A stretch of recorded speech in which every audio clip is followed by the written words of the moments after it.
दोस्तों, मैं राज पांडे, आप देख रहे हैं आरसीएन टुडे। आइए जान लेते हैं अभी की बड़ी खबर, मुख्य समाचार के बारे में। अभी की लेटेस्ट अपडेट के बारे में बात करेंगे, पूरी खबर विस्तार से देंगे। सच को सच कहेंगे, झूठ को झूठ कहेंगे, न पक्ष न विपक्ष, वनली निष्पक्ष। जो भी जानकारी मैं आप तक पहुंचाता हूं, चाहे राजनीतिक मुद्दा हो या भर्ती परीक्षाओं संबंधित कोई खबर हो या अन्य कोई जानकारी हो, सही और सटीक पहुंचाता हूं। मेरा कर्तव्य है कि आप तक सही सटीक जानकारी पहुंचे। मैं अपने कर्तव्य का निर्वहन कर रहा हूं। आप भी अपने कर्तव्य का निर्वहन करिए, बातों को सुनिए, समझने का प्रयास करिए। जब बातें गलत निकले तब कमेंट बॉक्स में बोलिए। जब आप बातों को गलत सिद्ध कर दे तब कमेंट बॉक्स में बोलिए, अन्यथा कमेंट बॉक्स में अच्छी अच्छी बातें लिखिए। कुछ ऐसी बातें लिखिए जो दूसरा कोई पढ़े तो लाइक करके आपके कमेंट को जाए। फालतू बातें मत लिखा करिए।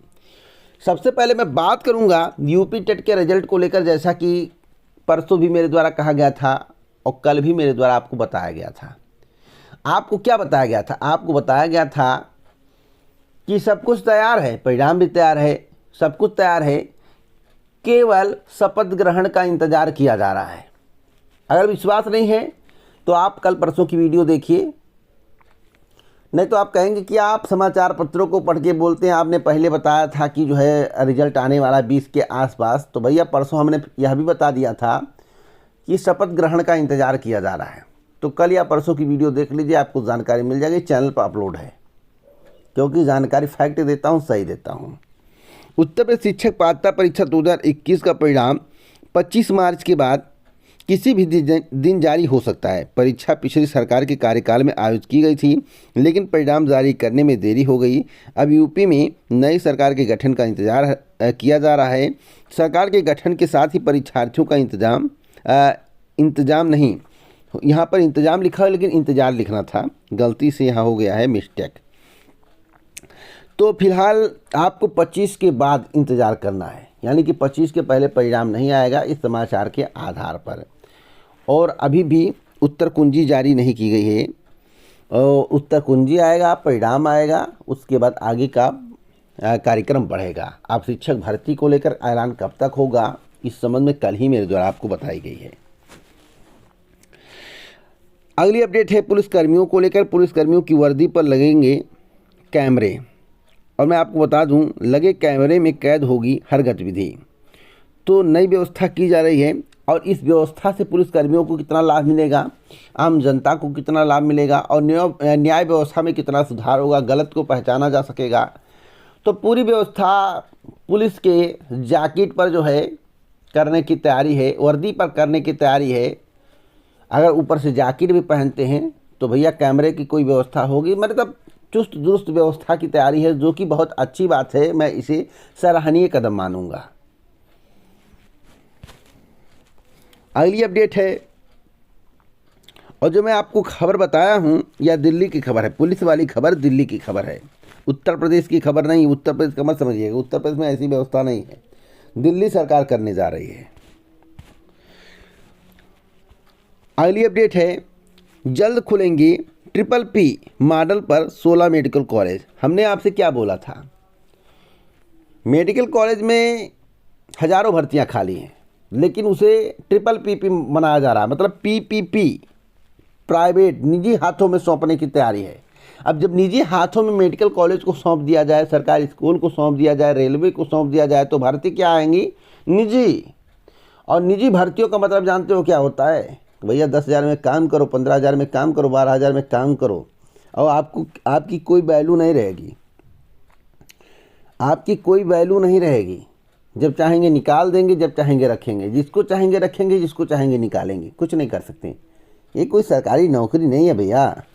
तो यहाँ पर साफ साफ बताया गया है और किस किस ज़िले में PPP मॉडल मेडिकल कॉलेज पर काम चल रहा है। तो मैं आपको बता दूँ, महाराजगंज, संभल, बलिया, बागपत, भदोही, चित्रकूट, हमीरपुर, हाथरस, कासगंज, महाबा, मैनपुरी, मऊ, रामपुर, संत कबीर नगर, शामली, श्रावस्ती शामिल है। अब जिसको परमानेंट नौकरी की आवश्यकता है, जो तैयारी कर रहा है, चाहे LT की हो, चाहे B फार्मा की हो, भैया आपको संविदा पे नौकरी मिलेगी इन मेडिकल कॉलेजों में। क्योंकि क्या है, PPP यानी कि ट्रिपल P मॉडल। बातों को समझिएगा। और एक खबर अभी सरकारी स्कूलों को लेकर आया था, जिसके संबंध में इस चैनल के माध्यम से चर्चा किया गया था। तो यह ताज़ा खबर है, आज की खबर है। अगली अपडेट है PCS मेंस को लेकर। PCS मेंस में शामिल किए जाएं रक्षा अध्ययन समाज कार्य। PCS 2019 की मुख्य परीक्षा से हटाए गए थे 2 लोकप्रिय विषय। आपको बताना चाहता हूं, दोनों लोकप्रिय विषयों को शामिल करने की मांग चल रही है। अब देखना होगा कि मांग में कितनी सफलता प्राप्त होती है। वैसे उत्तर प्रदेश लोक सेवा आयोग के अध्यक्ष को ज्ञापन प्रेषित किया गया है PCS मेंस में इन दोनों विषयों को शामिल करने की। क्या आपको लगता है शामिल हो पाएगा? मुझे तो अभी उम्मीद नहीं है, फिलहाल इस वर्ष की उम्मीद नहीं, अगले वर्ष हो सकता है शामिल हो जाए 2023 की PCS में। अगली अपडेट है असिस्टेंट प्रोफेसर भर्ती को लेकर। असिस्टेंट प्रोफेसर भर्ती में इलाहाबाद विश्वविद्यालय के छात्रों का परचम। उत्तर प्रदेश उच्चतर शिक्षा सेवा आयोग की ओर से जारी असिस्टेंट प्रोफेसर हिंदी के परिणाम में बड़ी संख्या में इलाहाबाद विश्वविद्यालय के छात्र छात्राओं का चयन हुआ है। आयोग ने बृहस्पतिवार को असिस्टेंट प्रोफेसर हिंदी के 162 पदों पर भर्ती का अंतिम चयन परिणाम जारी किया था। प्रयागराज के गैंदा उमरिया निवासी शैलेंद्र मणि त्रिपाठी इलाहाबाद विश्वविद्यालय से हिंदी के assistant professor doctor Chittaranjan Kumar के निर्देशन में शोध कर रहे हैं। इनका चयन असिस्टेंट प्रोफेसर के पद पर हुआ है। शैलेंद्र के घर की आर्थिक स्थिति ठीक नहीं है, वह अपने परिवार में सरकारी नौकरी पाने वाले पहले सदस्य हैं। तो इसी प्रकार से रंजीत कुमार का भी हुआ है, सुरेश कुमार शुक्ल का हुआ है और नैनी की तृप्ति त्रिपाठी का हुआ है। तो आप देख सकते हैं किस तरह से चयन किया गया है और योग्य थे तभी चयन हुआ है। आयोग का तो चयन असिस्टेंट प्रोफेसर में हो नहीं सकता और माली हालत भी नहीं सही थी कि डोनेशन से कोई नौकरी पा जाएगा। अगर कोई आरोप भी लगाए कि डोनेशन से पाए तो स्थिति भी नहीं थी भैया, घर में पहली नौकरी है। तो आप सोच सकते हैं कि पारदर्शिता बरती गई है और ऐसी ही भर्तियाँ होनी चाहिए, इसकी मैं दाद देता हूँ। अगली अपडेट है परीक्षाओं से भरा होगा मार्च महीने का आखिरी सप्ताह। तो देखिए पॉलिटेक्निक की परीक्षा है, यूपी बोर्ड की परीक्षा है, इत्यादि परीक्षाएं होने वाली हैं और जिस पर तैयारियाँ चल रही, विश्वविद्यालय की परीक्षा है। तो तैयारियों में लगा है पूरा विद्यालय प्रशासन, बोर्ड कर्मचारी, सभी लोग तैयारियों में लगे हुए हैं। और कल से मिलेंगे आपको हाई स्कूल यूपी बोर्ड की परीक्षाओं के प्रवेश पत्र। हाई स्कूल इंटरमीडिएट की जो परीक्षा होने वाली है उसके प्रवेश पत्र कल से मिलने शुरू हो जाएंगे। देखिए पंजाब के संबंध में कल ही मेरे द्वारा आपको बताया गया था और पंजाब के संबंध में हमने बताया था आपको कि पंजाब सरकार ने जो कदम उठाया है सराहनीय है। पहले कैबिनेट में 25,000 भर्तियों को मंजूरी दी गई है, जिसमें 10,000 पुलिस भर्ती है और 15,000 अन्य विभागों में भर्ती है। 1 महीने में शुरू होगी विज्ञापन अधिसूचना की प्रक्रिया। मान ने कहा बाकी चुनावी वादे भी जल्द पूरे किए जाएंगे। तो जो जो वादा किया गया उस पर काम किया जा रहा है और भर्तियों पर जोर दिया जा रहा है। अगली अपडेट है योगी के साथ कई मंत्री भी 25 को लेंगे शपथ। और मैं आपको बताना चाहता हूं, जिस तरह से जातिगत समीकरण के आधार पर उप मुख्यमंत्री मंत्री बनाए जा रहे हैं, कैबिनेट मंत्री बनाए जा रहे हैं, राज्य मंत्री बनाए जा रहे हैं, जातिगत समीकरण के आधार पर, या 2024 का निशाना है भैया। 2024 को साधते हुए बनाया जा रहा है। और लोग कहते हैं जातिवाद नहीं होता, बस जातिवाद नहीं होता, जाति के आधार पर मंत्री क्यों बनते हैं?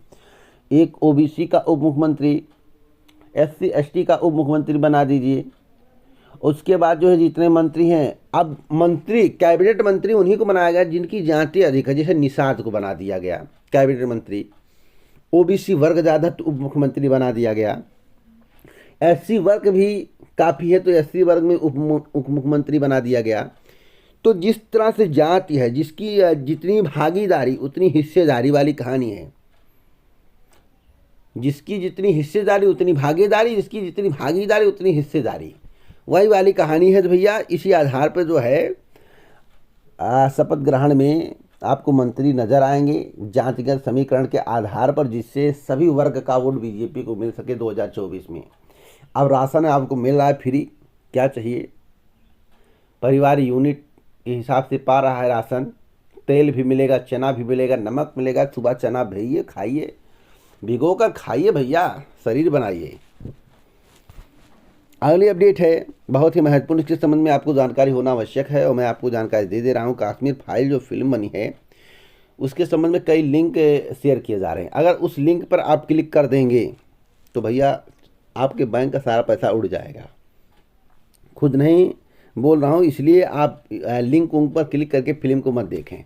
अगर देखना है तो पिक्चर हॉल में जाएं, नहीं देखना है तो घर बैठे रहें, आराम से मौज मस्ती करें और फिल्म के चक्कर में अपना पैसा मत गवाओ। तो जो समाचार पत्र में निकला था मैंने आपको बता दिया। इसमें लिखा हुआ सतर्क रहें, कश्मीर फाइल्स का लिंक भेजा तो खाते का पैसा उड़ गया है। तो आप लोगों को इस पर विशेष ध्यान देना है। इसी प्रकार की ऑथेंटिक जानकारी मैं आपको समय समय पर देता रहता हूं। आप हमसे जुड़िए, चैनल को सब्सक्राइब करें, बेल आइकन दबाएं, ऑल पर सेलेक्ट करें। जय हिंद, जय भारत, नमस्कार।